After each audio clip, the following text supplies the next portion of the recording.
Breaking news tonight, President Donald Trump confirms 2 survivors from a U.S. military strike on a suspected drug submarine in the Caribbean will be repatriated. The incident occurred on Thursday, October 16th, when the U.S. military targeted a semi-submersible vessel. The administration has stated the craft was carrying narcotics. According to official reports, 4 individuals were on board the vessel at the time of the strike. Tragically, 2 were killed in the engagement, but 2 survived. Now, in a statement from the White House, President Trump confirmed the 2 survivors, identified as nationals of Ecuador and Colombia, would be promptly returned. The president stated they are being sent to their home countries, and I quote, for detention and prosecution.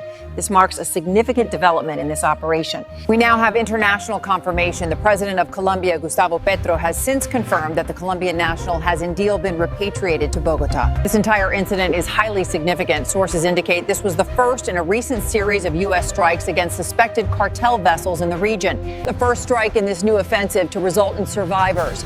Previously, these encounters have been definitive, leaving no one to question or prosecute. Let's review the details of the vessel itself. The U.S. military identified it as a semi-submersible, a common tool used by cartels to evade radar detection. These narco-subs are notoriously difficult to spot. The strike on Thursday demonstrates a significant and perhaps lethal. We're going to bring in our White House correspondent, Tom Chen. Tom, you have been following the president's statements. What is the feeling in Washington tonight?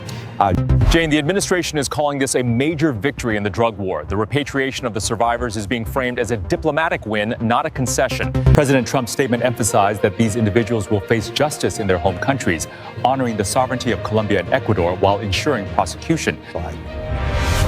There was no mention of U.S. charges, which is a key legal point and avoids a lengthy jurisdictional fight. Jane?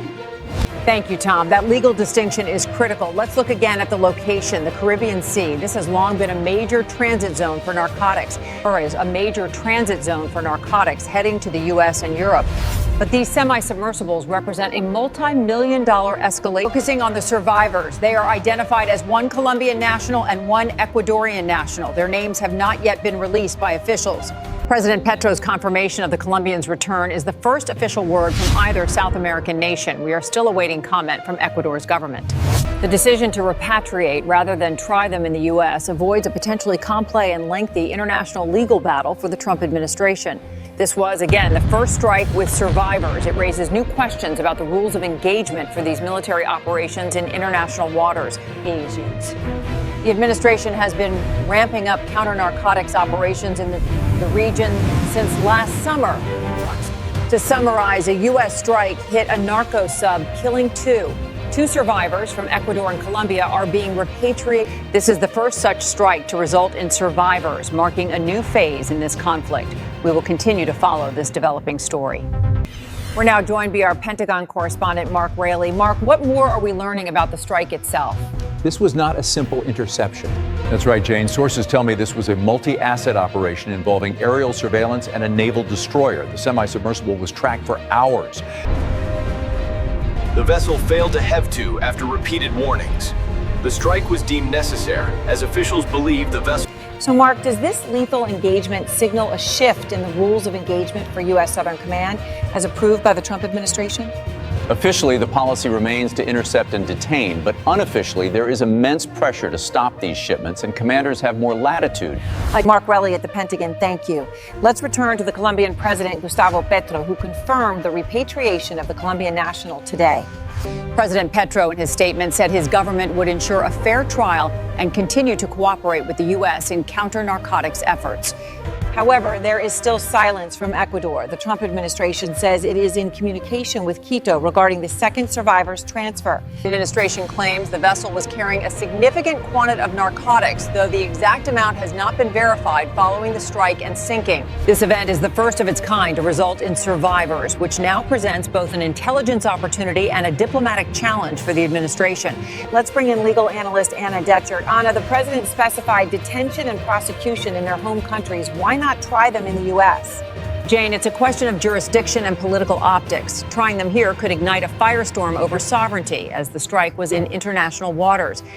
By repatriating them, the Trump administration gets a win by stopping the drugs, to the legal headache to Colombia and Ecuador. But Anna, what about the intelligence? Surely U.S. agencies would want to debrief these survivors before returning them. Is that happening? We must assume, Jane, that a thorough debriefing occurred on the U.S. naval vessel before any repatriation announcement was made. That's standard procedure. Legal analyst Anna Detchert, thank you. Again, this incident took place last Thursday in the Caribbean, involving a U.S. military strike on a narco-sub. 4 people were on board the vessel. 2 were killed in the strike and 2 survived, triggering this international response from the White House. President Trump's statement today confirmed the U.S. does not intend to hold the survivors, identified as Colombian and Ecuadorian, for trial in America. And as we heard, Colombia's President Petro has already confirmed the Colombian national is back on home soil, set for detention and prosecution there. This was reportedly the first in a recent series of U.S. strikes against these cartel vessels in the region to result in any survivors. This suggests past engagements were either total successes, destroying the vessels completely, or the vessels managed to source trophies. These semi-submersibles, often built in remote jungles, are a testament to the cartel's engineering and finance, a critical breakdown in the cat-and-mouse game. They are designed to run low in the water, showing almost no radar or heat signature. The strike on Thursday suggests a new detection method, perhaps integrating advanced drone surveillance with naval assets. For the Trump administration, this is being presented as a clear victory, a confirmed kill on a drug sub, and a diplomatic success with the repatriation. However, the lethal nature of the strike is already drawing questions from human rights groups about the militarization of drug enforcement in international waters. The 2 survivors are the key to this. Their condition has not been released, but they were presumably treated on a U.S. vessel before being flown home. President Gustavo Petro of Colombia confirmed his national was returned for detention and prosecution, fulfilling the U.S. commitment. There is still no word from Ecuador's government on the status of their national, the second survivor of the October 16th strike. Joining us now is David Kessler, who tracks cartel operations. David, what message does this strike send to the cartels? Jane, for them, this is the cost of doing business. They likely lost millions in product, but the loss of the sub and crew is replaceable. What will worry them is the how. The fact that the U.S. can now successfully detect and destroy these vessels means they must adapt. They will. David, does it matter to them that 2 men survived and are now in custody in Colombia and Ecuador? Is that a security risk? Absolutely. Those men and their families are in extreme danger. The cartels will assume they talked, and they will move to silence anyone connected to them. A frightening perspective. David Kessler, thank you. We are recapping our top story. President Trump has confirmed the repatriation of 2 survivors from a U.S. strike. The strike happened last Thursday in the Caribbean, targeting a semi-submersible narco-sub that the administration says was carrying a large drug shipment. 4 people were on board. 2 were killed in the military action. The 2 survivors, a Colombian and an Ecuadorian, are the first from any recent strike. President Trump stated they would be returned to their home countries for detention and prosecution, avoiding a U.S. trial.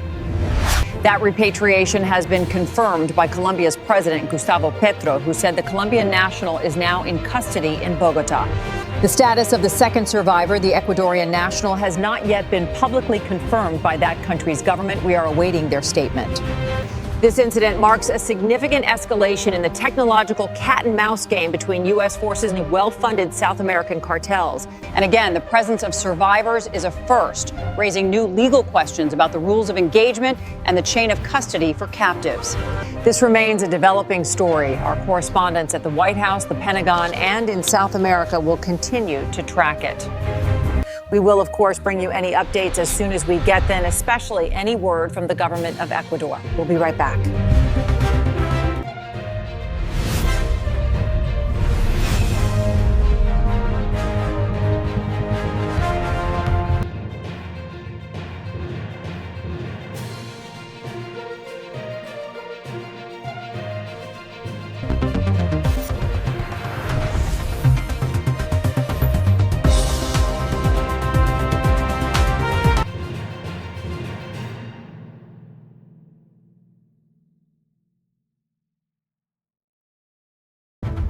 Welcome back. We continue to follow our breaking story on the repatriation of 2 survivors from a U.S. military strike in the Caribbean.